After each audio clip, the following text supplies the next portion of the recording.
Welcome to the fourth news post. मैं हूं S Kumar. It's headline में आज की बड़ी खबरें क्या हैं ये देखते हैं। भारतीय विदेश मंत्रालय के अनुसार प्रधानमंत्री नरेंद्र मोदी दुबई में होने वाले क्लाइमेट एक्शन समिट यानी जलवायु कार्रवाई शिखर सम्मेलन में शिरकत करेंगे। उनकी ये यात्रा 2 दिनों की होगी। क्लाइमेट एक्शन समिट जलवायु परिवर्तन पर United nation framework convention on climate change का 28वां सम्मेलन है।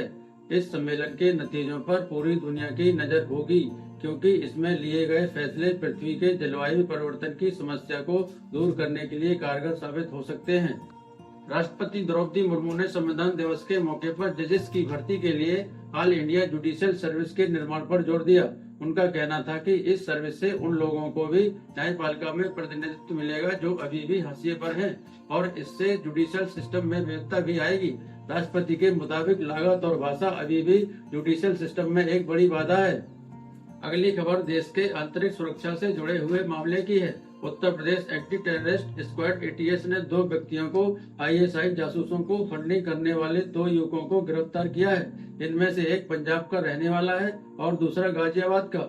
एडीजी एटीएस मोहित अग्रवाल ने कहा कि एटीएस को खुफिया जानकारी मिली थी कि संदिग्ध तरीकों से पैसों का लेन देन हो रहा है। जांच के दौरान पता चला कि गाजियाबाद में रहने वाले रियाजुद्दीन के खातों में 2022 में लगभग 70 लाख रुपए आए थे। आईएसआई यानी इंटर सर्विस इंटेलिजेंस पाकिस्तान की खुफिया एजेंसी है जो भारत की सुरक्षा और एकता को चोट पहुंचाने की लगातार कोशिश करती रहती है। आर्थिक अपराध शाखा वाराणसी ने पीडब्ल्यूडी कानपुर में कार्यरत जूनियर इंजीनियर गोपाल सिंह कुशवाहा को 7 करोड़ रुपए के गबन के मामले में गिरफ्तार किया है। आर्थिक अपराध शाखा के अनुसार फाइनेंशियल ईयर 2012-13 में गाजीपुर के भदौरा ब्लॉक क्षेत्र में टूरिज्म और सुंदरीकरण के कार्यों के लिए करोड़ों रुपए का बजट दिया गया था और इसी आवंटित बजट में से गबन किया गया है। हालांकि एक बात यहाँ पर जरूर है कि आवंटित बजट में से धोखाधड़ी का यह पहला मामला नहीं है। इस तरह के मामले लगभग हर जिले में होते ही रहते हैं, लेकिन गिरफ्तारी नहीं हो पाती है, और गिरफ्तारी हो भी जाती है तो साक्ष्य की कमी के आधार पर कोर्ट में मजबूत केस नहीं बन पाता है।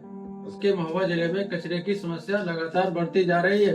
रिपोर्ट के मुताबिक स्वच्छ भारत मिशन के तहत शहर में डोर टू डोर कचरा कलेक्शन का कार्य प्रारंभ तो किया गया था, लेकिन अब वह धीरे धीरे करके बंद हो गया है। ऐसा होने की कुछ वजह भी हो सकती है, जैसे अर्बन लोकल बॉडीज के पास फंडिंग की कमी हो या फिर कार्य करने की इच्छा शक्ति ही न रह गई हो। दोनों ही स्थिति में स्थानीय प्रशासन जिम्मेदार है, क्योंकि खुले में पड़े हुए कचरे से फैलने वाली बीमारी और प्रदूषण अंत में वहां रह रहे लोगों को ही परेशान करेगा। उत्तर प्रदेश सरकार ने 18 नवंबर को हलाल प्रमाणित खाद्य उत्पादों के उत्पादन, भंडारण, वितरण और बिक्री पर प्रतिबंध लगा दिया था। इसके बाद हलाल प्रमाणित उत्पादों की तलाश में राज्य के विभिन्न जिलों और लगभग 97 स्थान पर जांच की गई।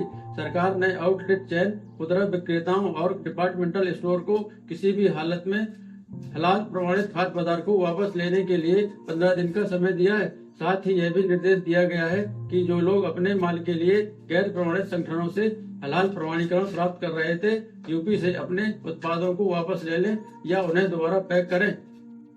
देश में जल्द ही वाहनों की फिटनेस जांच के लिए वाहनों को अधिक मौके मिल सकेंगे। इसके लिए केंद्र सरकार ने नए नियम तैयार किए हैं और जल्दी ही इन नियम को लागू किया जाएगा। फिलहाल अगर आपका वाहन केंद्र सरकार की फिटनेस नियमों पर खरा नहीं उतरता है तो व्हीकल को ऑफ लाइफ व्हीकल घोषित किया जाता है, लेकिन नए नियम के लागू होने के बाद जांच के लिए और अधिक मौके दिए जा सकेंगे। इस कार्रवाई के लिए केंद्रीय सड़क परिवहन मंत्रालय द्वारा केंद्रीय मोटर वाहन अधिनियम में संशोधन भी किया जाएगा।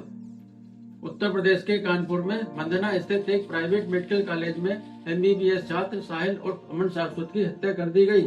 हॉस्टल के बेसमेंट से उसका शव बरामद किया गया। हत्या से पहले एक जन्मदिन पार्टी भी मनाई गई थी। इस पार्टी में शामिल रहे छात्र छात्राओं से पुलिस पूछताछ कर रही है। देश में अवैध खनन को रोकने जाने वाले अधिकारियों एवं कर्मचारियों की आए दिन हत्या होती रहती है।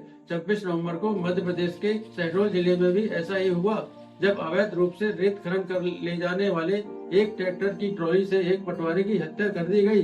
कुछ साल पहले मध्य प्रदेश के मुरैना जिले में एक आईपीएस अधिकारी की भी हत्या कर दी गई थी। न तो हत्याओं का सिलसिला खत्म हुआ है और न ही अवैध खनन का। केंद्रीय मंत्री महेंद्र नाथ पांडे ने एक जबरदस्त बयान दिया है। उन्होंने कहा कि 2047 तक भारत दुनिया के विकसित देशों से भी आगे होगा। हम उम्मीद करते हैं कि ऐसा ही हो, लेकिन हम यह भी उम्मीद करते हैं कि महेंद्र नाथ पांडे ने ऐसा कहने से पहले तथ्यों का अध्ययन किया होगा उन्हें यह भी मालूम होगा कि 2023 में भारत की लगभग 20% की आबादी अभी भी गरीबी रेखा के नीचे जी रही है। सरकारी नौकरियों को लेकर छात्र अभी भी परेशान है। स्वास्थ्य सेवाओं में, खासकर सरकारी अस्पतालों में अभी भी बहुत सुधार की जरूरत है। देश के कई राज्यों में अभी भी बिजली और सड़क नहीं पहुंच पाई है। अगर हम 2047 तक इन समस्याओं को दूर कर पाते हैं तो हम निश्चित तौर पर विकसित राष्ट्र बन जाएंगे। नहीं तो फिर एक आगे की तारीख दे देंगे कि इस तारीख तक हम विकसित राष्ट्र बन जाएंगे। आप देख रहे थे दी फोर्थ न्यूज पोस्ट। आज के लिए इतना ही। बहुत बहुत शुक्रिया।